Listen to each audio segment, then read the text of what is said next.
I was stirring honey into my tea when the phone rang. Private number. I almost let it go to voicemail, but something made me pick up. Ms. Hartley? A man's voice.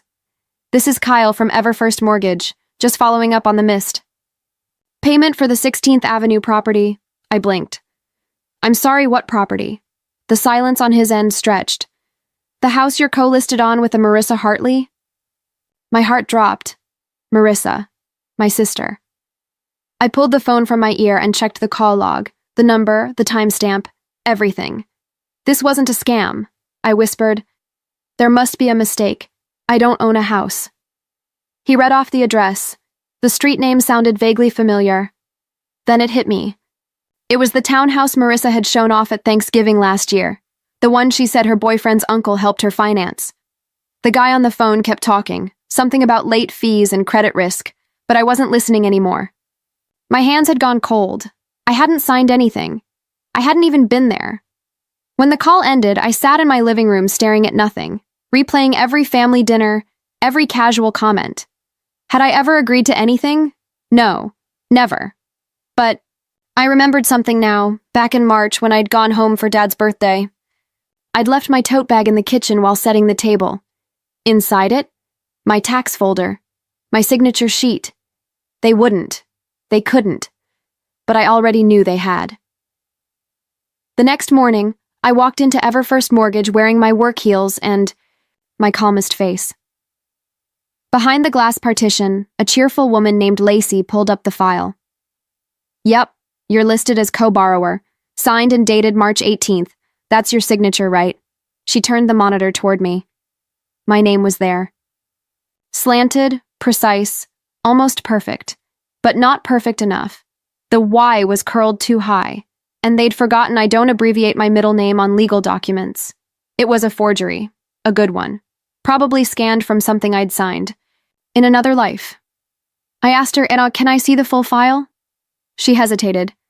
You're on the loan, so yes. It took 20 minutes and a legal pad to piece together the chain of events. The house was purchased under Marissa's name, but the mortgage included a cosigner, me, added retroactively via supplemental paperwork. A notary had signed off on it, a name I didn't recognize, Reginald Sharp. I took a photo of the document, the notary stamp, the date. Then I asked the question that finally cracked me. How much is left on the loan? Lacey glanced at the screen. $462,021. My throat tightened. I walked out of that office in a daze. My name wasn't just on paper. It was on the hook, and suddenly, all those sweet family dinners, the birthdays I'd funded, the guilt trips about not visiting enough, they weren't memories, they were a setup. I drove straight to my parents' house. Mom was pruning roses. In the front yard, her gloved hands careful, theatrical. Evelyn, she said, surprised. You should have called. I didn't smile. Can we talk? She led me to the kitchen, poured sweet tea like we were catching up.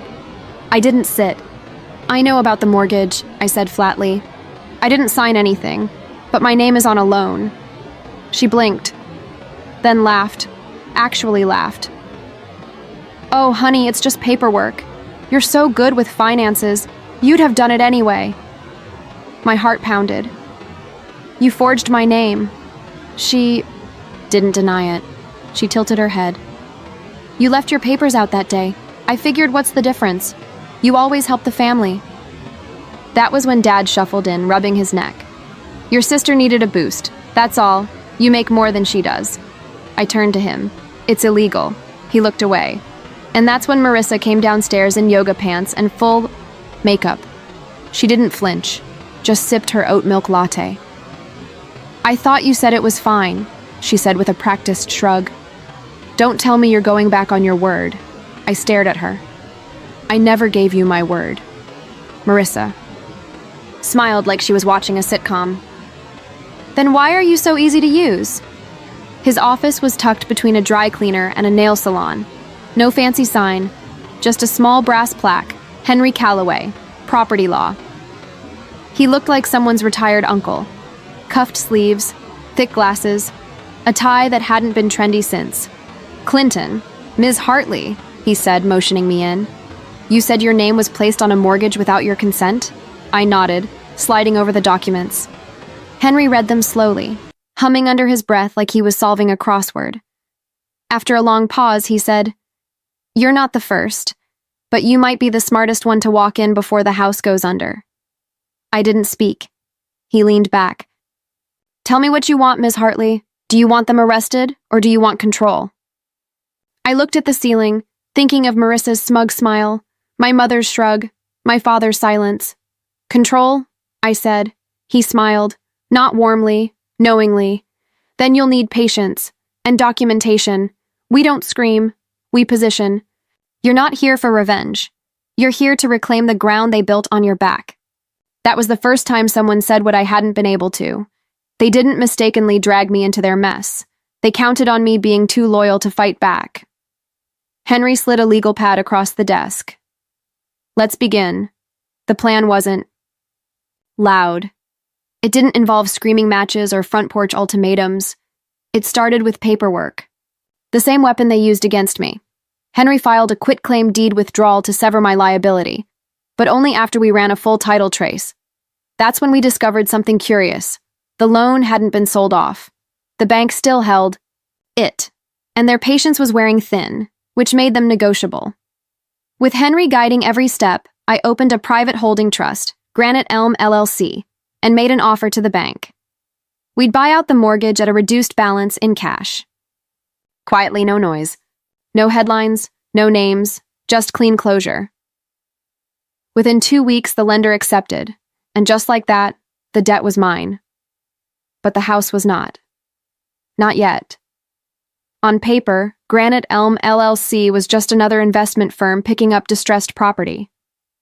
To my family, nothing had changed, but in reality, the trap had already sprung. Marissa had defaulted on 2 payments. She had no idea her loan had been reassigned, and no clue that her new creditor was me. Henry looked over the final document and tapped the signature line. "Want to use a different name?" he asked. I shook my head. "No, let them see it when it matters." Because this time, I wasn't cleaning up the mess. I was preparing the consequences. I didn't call them, I didn't warn them. I simply waited. Marissa missed a 3rd payment. The grace period ended, and then quietly, a notice of default was issued from Granite Elm LLC with my signature on it. That same week, Mom texted me a photo of a charcuterie board from some wine brunch and added, "Wish you were here." I stared at it for a full minute. The woman who forged my name was now pretending we were best friends. So I replied with a smiley face and archived the thread, just in case I needed it later. Then it began. On a Thursday afternoon, I got a voicemail from Marissa. No greeting, just, "Hey, something's wrong with the loan company. I think it got sold or something. Can you check on your end?" I didn't respond. Next came the email from my father, a clumsy formal thing like he was writing a manager. "Evelyn, if you happen to know anything about the recent changes in the mortgage company, please advise. We're concerned it may affect our refinancing." Our refinancing? I forwarded it to Henry and poured myself tea. By the time the notice to cure or vacate arrived on their doorstep, my mother finally called, voice thin, brittle, rehearsed. "We just need some time," she said. I let the silence stretch before I replied, "Did you need time before signing my name, or after?" She tried to cry. I didn't flinch. "This isn't personal, Evelyn. You're still family." "No," I said gently. "I'm a creditor." That weekend, I received a group email from Marissa's real estate agent. She was trying to list the house, my collateral, without knowing the deed had conditions attached. The sale fell through in 48 hours. Then came the final insult. Lorraine invited me to a family dinner. Said it was to clear the air. I replied, "Sure, I'll bring dessert." What I was really bringing, ownership, and a notary waiting just outside in a parked car, ready for signatures that actually mattered. The dining room smelled like rosemary chicken in desperation. Lorraine had pulled out the good china. The wine glasses were polished. Candles flickered like it was Thanksgiving. But the energy was off. Dad barely looked at me. Marissa's smile was too tight. her eyes bouncing between me and her phone. The only thing louder than the forks scraping porcelain was the silence between sentences. I waited until the plates were cleared. Then I pulled a thin manila envelope from my bag and placed it on the table between the salt and pepper shakers. "What's this?" Lorraine asked, too casually. "Updated documents," I said. "For the house." Marissa didn't touch it. Her fingers curled around her wine glass like it was a life raft. Dad opened it, scanned the first page. His lips moved as he read. Lorraine's voice dropped an octave. "What is this, Evelyn?" "Purchase documents," I said. "I own the debt, which means I own the lien, which means you have 30 days to vacate or pay in full." Marissa laughed, high, brittle. "You wouldn't. You can't." I looked her dead in the eyes. "I already did." She stood, knocking her chair back. "This is a betrayal." I didn't blink. "No, this is what you signed up for. I just signed it better," they shouted. Dad mumbled something about family. Lorraine whispered that I was cruel. I stood, pushed, in my chair, and placed a foil-wrapped box on the counter. "Here's dessert, peach cobbler, the one you used to say I made too sweet." Then I turned to leave. Outside, the notary sat waiting in a black sedan, engine running, and for the first time in months, I smiled. I was halfway to the door when Marissa hissed, "You always thought you were better than us." I turned back, slowly. "No, I thought I was useful to you." And I was. Lorraine stood, arms crossed, her pearls tight against her neck. "We're your parents. We did what we had to do." "To me," I said. "Not for me." I walked to the buffet, picked up the folder they hadn't even touched. "Let me simplify it. You have 3 options. 1, pay back the full mortgage to my LLC. 2, vacate within 30 days. 3, contest it in court, which I assure you won't go well. I have the notary logs, the forged signature overlays, and call recordings." Dad tried to speak, but I held up a hand. "This isn't a debate. It's a transaction." Marissa lunged for the folder like she could undo it with her bare hands. "You can't do this to me. I have a career. People follow me." "Then tell them the truth," I said. "Tell them how you stole your sister's name to fund your curated lifestyle." Silence, the kind that hums. I reached into my purse, pulled out a fresh contract and placed it flat on the table. "Option 4, I said. "Sign this voluntary transfer and I'll allow you to rent the guest suite, at market rate. No credit checks, no cosigners." Marissa stared at it like it might bite her. Lorraine's hands trembled. Dad was the one who finally asked, "Why are you doing this?" I met his eyes. "Because you all thought I wouldn't. You banked on my silence, on my sense of duty, on the fact that I'd rather protect the family name than protect myself." I leaned forward. "You used my name like it was disposable. Now it's the only name on the deed." The notary knocked once on the door. I opened it, nodded, and he stepped inside, briefcase in hand. Lorraine looked ill. Marissa fled to the hallway, muttering curses. Dad just sat down, slowly, like gravity had doubled. The notary laid out the documents. "Who's signing first?" he asked. I looked around. No one moved. I slid the papers back into the envelope and handed them to him. "They'll call you when they're ready," I said. "But they won't. Not yet." And then I walked out, heels tapping across the hardwood, like a gavel. The next morning, I sent a single email. Subject line, "Final filing, Granite Elm LLC attachments, digital copies of the foreclosure filing, proof of ownership transfer, audio clips, and notarized statements." Within 24 hours, Henry forwarded me a message from the county office confirming the property lien had been transferred in full, under my name. No loopholes, no appeals. No more pretending. Later that week, I got a call from a local journalist. "Ms. Hartley, we're doing a piece on fraudulent real estate filings. Your case is being cited in a training seminar." I declined the interview. This wasn't a public battle. It was a surgical strike. The kind of justice you don't need applause for. Marissa, meanwhile, posted a vague Instagram story about being betrayed by someone who never understood legacy. She tagged no one, but the message was clear and irrelevant. I didn't argue, I didn't explain, I just kept everything, PDFs, voice memos, screen recordings, in a folder on a password-protected drive titled Insurance. When Lorraine tried to guilt me over email, I sent her a single sentence. You taught me how to be quiet. I just learned how to make it permanent. The truth is, I didn't ruin them. I let them self-destruct, with the help of a paper trail they signed themselves into. 3 weeks later, the house sat empty. They didn't fight the eviction. They didn't respond to the final notice. They just vanished. Marissa moved into a rental 2 towns over. Lorraine went silent. Dad never called, and I didn't chase any of them. Instead, I called Henry and gave him new instructions. We were renaming the trust.